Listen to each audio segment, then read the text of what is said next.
شروع اللہ کا نام لے کر جو بڑا مہربان نہایت رحم والا ہے۔ الف لام میم را۔ اے نبی، یہ کتاب الہی کی آیتیں ہیں اور جو کچھ تمہارے پروردگار کی طرف سے تم پر نازل ہوا ہے حق ہے، لیکن اکثر لوگ ایمان نہیں لاتے۔ اللہ وہی تو ہے جس نے ستونوں کے بغیر آسمان جیسا کہ تم دیکھتے ہو اتنے اونچے بنائے، پھر عرش پر جلوہ افروز ہوا اور سورج اور چاند کو کام میں لگا دیا۔ ہر ایک میعاد معین تک گردش کر رہا ہے۔ وہی دنیا کے کاموں کا انتظام کرتا ہے۔ اس طرح وہ اپنی آیتیں کھول کھول کر بیان کرتا ہے کہ تم اپنے پروردگار کے روبرو جانے کا یقین کرو۔ اور وہی ہے جس نے زمین کو پھیلایا اور اس میں پہاڑ اور دریا پیدا کیے اور ہر طرح کے میووں کی دو دو قسمیں بنائی۔ وہی رات کو دن کا لباس پہناتا ہے۔ غور کرنے والوں کے لیے اس میں بہت سی نشانیاں ہیں۔ اور زمین میں کئی طرح کے قطعات ہیں ایک دوسرے سے ملے ہوئے، اور انگور کے باغ اور کھیتی اور کھجور کے درخت۔ بعض کی بہت سی شاخیں ہیں اور بعض کی اتنی نہیں ہوتی، باوجود کہ پانی سب کو ایک ہی ملتا ہے۔ اور ہم بعض میووں کو بعض پر لذت میں فضیلت دیتی ہیں، اور اس میں سمجھنے والوں کے لیے بہت سی نشانیاں ہیں۔ اگر تم عجیب بات سننی چاہو تو کافروں کا یہ کہنا عجیب ہے کہ جب ہم مر کر مٹی ہو جائیں گے تو کیا از سر نو پیدا ہوں گے؟ یہی لوگ ہیں جو اپنے پروردگار سے منکر ہوئے ہیں، اور یہی ہیں جن کی گردنوں میں طوق ہوں گے، اور یہی اہل دوزخ ہیں کہ ہمیشہ اس میں جلتے رہیں گے۔ اور یہ لوگ بھلائی سے پہلے تم سے برائی جلدی سے مانگتے ہیں، یعنی طالب عذاب ہیں، حالانکہ ان سے پہلے عذاب واقع ہو چکے ہیں۔ اور تمہارا پروردگار لوگوں کو باوجود ان کی بے انصافیوں کے معاف کرنے والا ہے، اور بے شک تمہارا پروردگار سخت عذاب دینے والا ہے۔ اور کافر لوگ کہتے ہیں کہ اس پیغمبر پر اس کے پروردگار کی طرف سے کوئی نشانی کیوں نازل نہیں ہوئی؟ اے نبی، تم تو صرف خبردار کرنے والے ہو، اور ہر ایک قوم کے لیے رہنما ہوا کرتا ہے۔ اللہ ہی اس بچے سے واقف ہے جو عورت کے پیٹ میں ہوتا ہے، اور وہی پیٹ کے سکڑنے اور بڑھنے سے بھی واقف ہے، اور ہر چیز کا اس کے ہاں ایک اندازہ مقرر ہے۔ وہ چھپی اور ظاہر چیزوں کا جاننے والا ہے، سب سے بزرگ ہے، عالی رتبہ ہے۔ کوئی تم میں سے چپکے سے بات کہے یا پکار کر، یا رات کو کہیں چھپ جائے یا دن کی روشنی میں کھلم کھلا چلے پھرے، اللہ کے نزدیک برابر ہے۔ اس کے آگے اور پیچھے اللہ کے چوکیدار ہیں جو اللہ کے حکم سے اس کی نگرانی کرتے ہیں۔ اللہ اس نعمت کو جو کسی قوم کو حاصل ہے نہیں بدلتا جب تک کہ وہ اپنی حالت کو نہ بدلے، اور جب اللہ کسی قوم کے ساتھ برائی کا ارادہ کرتا ہے تو وہ پھر نہیں سکتی، اور اللہ کے سوا ان کا کوئی مددگار نہیں ہوتا۔ وہی تو ہے جو تم کو ڈرانے اور امید دلانے کے لیے بجلی دکھاتا اور بھاری بھاری بادل پیدا کرتا ہے، اور رعد اور فرشتے سب اس کے خوف سے اس کی تسبیح و تحمید کرتے رہتے ہیں۔ اور وہی بجلیاں بھیجتا ہے، پھر جس پر چاہتا ہے گرا بھی دیتا ہے، جبکہ وہ اللہ کے بارے میں جھگڑتے ہیں، اور وہ بڑی قوت والا ہے۔ کام کا پکارنا تو اسی کا ہے، اور جن کو یہ لوگ اس کے سوا پکارتے ہیں وہ ان کی پکار کو کسی طرح قبول نہیں کرتے، مگر اس شخص کی طرح جو اپنے دونوں ہاتھ پانی کی طرف پھیلا دے تاکہ دور ہی سے اس کے منہ تک آ پہنچے، حالانکہ وہ اس تک کبھی بھی نہیں آ سکتا۔ اور اسی طرح کافروں کی پکار بیکار ہے۔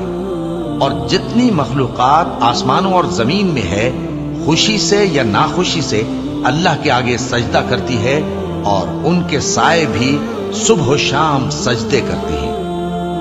چونکہ آیت سجدہ تلاوت کی گئی ہے، لہذا سامعین پر سجدہ واجب ہے۔ ان سے پوچھو کہ آسمانوں اور زمین کا پروردگار کون ہے؟ تم ہی کہہ دو کہ اللہ۔ ان سے کہو کہ کیا تم نے اللہ کو چھوڑ کر ایسے لوگوں کو کارساز بنایا ہے جو خود اپنے نفع و نقصان کا بھی اختیار نہیں رکھتے؟ کہو کیا اندھا اور آنکھوں والا برابر ہیں، یا اندھیرا اور اجالا برابر ہو سکتا ہے؟ بھلا ان لوگوں نے جن کو اللہ کا شریک مقرر کیا ہے، کیا انہوں نے اللہ کسی مخلوقات پیدا کی ہے جس کے سبب ان کے لیے مخلوقات مشتبہ ہو گئی ہے؟ کہہ دو کہ اللہ ہی ہر چیز کا پیدا کرنے والا ہے، اور وہ یکتا ہے، بڑا زبردست ہے۔ اسی نے آسمان سے مے برسایا، پھر اس سے اپنے اپنے اندازے کے مطابق نالے بہ نکلے، پھر پانی پر پھولا ہوا جھاگ آ گیا۔ اور جس چیز کو زیور یا کوئی اور سامان بنانے کے لیے آگ میں تپاتے ہیں اس میں بھی ایسا ہی جھاگ ہوتا ہے۔ اس طرح اللہ حق و باطل کی مثال بیان فرماتا ہے۔ سو جھاگ تو سوکھ کر زائل ہو جاتا ہے، اور پانی جو لوگوں کو فائدہ پہنچاتا ہے وہ زمین میں ٹھہرا رہتا ہے۔ اس طرح اللہ صحیح اور غلط کی مثالیں بیان فرماتا ہے تاکہ تم سمجھو۔ جن لوگوں نے اللہ کے حکم کو قبول کیا ان کی حالت بہت بہتر ہوگی، اور جنہوں نے اس کو قبول نہ کیا، اگر روئے زمین کے سب خزانے ان کے اختیار میں ہوں تو وہ سب کے سب اور ان کے ساتھ اتنے ہی اور نجات کے بدلے میں صرف کر ڈالیں، مگر نجات کہاں؟ ایسے لوگوں کا حساب بھی برا ہوگا، اور ان کا ٹھکانہ بھی دوزخ ہے، اور وہ بری جگہ ہے۔ بھلا جو شخص یہ جانتا ہے کہ جو کچھ تمہارے پروردگار کی طرف سے تم پر نازل ہوا ہے حق ہے، وہ اس شخص کی طرح ہے جو اندھا ہے، اور سمجھتے تو وہی ہیں جو عقل مند ہیں، جو اللہ کے عہد کو پورا کرتے ہیں اور قول و قرار کو نہیں توڑتے، اور جن رشتوں کے جوڑے رکھنے کا اللہ نے حکم دیا ان کو جوڑے رکھتے، اور اپنے پروردگار سے ڈرتے رہتے اور برے حساب سے خوف رکھتے ہیں، اور جو اپنے پروردگار کی خوشنودی حاصل کرنے کے لیے مصائب پر صبر کرتے ہیں اور نماز پڑھتے ہیں، اور جو مال ہم نے ان کو دیا ہے اس میں سے پوشیدہ اور ظاہر خرچ کرتے ہیں، اور نیکی سے برائی کو دور کرتے ہیں۔ یہی لوگ ہیں جن کے لیے عاقبت کا گھر ہے، یعنی ہمیشہ رہنے کے باغات جن میں وہ داخل ہوں گے، اور ان کے باپ دادوں اور بیویوں اور اولاد میں سے جو نیکوکار ہوں گے وہ بھی بہشت میں جائیں گے، اور فرشتے بہشت کے ہر ایک دروازے سے ان کے پاس آئیں گے اور کہیں گے تم پر سلام ہو، یہ تمہاری ثابت قدمی کا بدلہ ہے، اور عاقبت کا گھر خوب گھر ہے۔ اور جو لوگ اللہ سے پختہ عہد کر کے اس کو توڑ ڈالتے اور جن رشتوں کے جوڑے رکھنے کا اللہ نے حکم دیا ہے ان کو قطع کر دیتے اور ملک میں فساد کرتے ہیں، ایسوں پر لعنت ہے اور ان کے لیے برا انجام ہے۔ اللہ جس کا چاہتا ہے رزق فراخ کر دیتا ہے اور جس کا چاہتا ہے تنگ کر دیتا ہے، اور کافر لوگ دنیا کی زندگی پر خوش ہو رہے ہیں، اور دنیا کی زندگی آخرت کے مقابلے میں بہت تھوڑا سامان ہے۔ اور کافر کہتے ہیں کہ اس پیغمبر پر اس کے پروردگار کی طرف سے کوئی نشانی کیوں نازل نہیں ہوئی؟ کہہ دو کہ اللہ جسے چاہتا ہے گمراہ کرتا ہے، اور جو اس کی طرف رجوع ہوتا ہے اس کو اپنی طرف کا رستہ دکھاتا ہے، یعنی ان کو جو ایمان لاتے اور جن کے دل اللہ کی یاد سے آرام پاتے ہیں ان کو۔ اور سن رکھو کہ اللہ کی یاد سے ہی دل آرام پاتے ہیں۔ جو لوگ ایمان لائے اور عمل نیک کیے ان کے لیے خوشحالی اور عمدہ ٹھکانہ ہے۔ جس طرح ہم پہلے پیغمبر بھیجتے رہے ہیں اسی طرح اے نبی ہم نے تم کو اس امت میں جس سے پہلے بہت سی امتیں گزر چکی ہیں بھیجا ہے، تاکہ تم ان کو وہ کتاب جو ہم نے تمہاری طرف بھیجی ہے پڑھ کر سنا دو۔ اور یہ لوگ رحمان کو نہیں مانتے۔ کہہ دو وہی تو میرا پروردگار ہے، اس کے سوا کوئی معبود نہیں، میں اسی پر بھروسہ رکھتا ہوں اور اسی کی طرف رجوع کرتا ہوں۔ اور اگر کوئی قرآن ایسا ہوتا کہ اس کی تاثیر سے پہاڑ چل پڑتے یا زمین پھٹ جاتی یا مردوں سے کلام کر سکتے تو کیا یہ لوگ ایمان لے آتے؟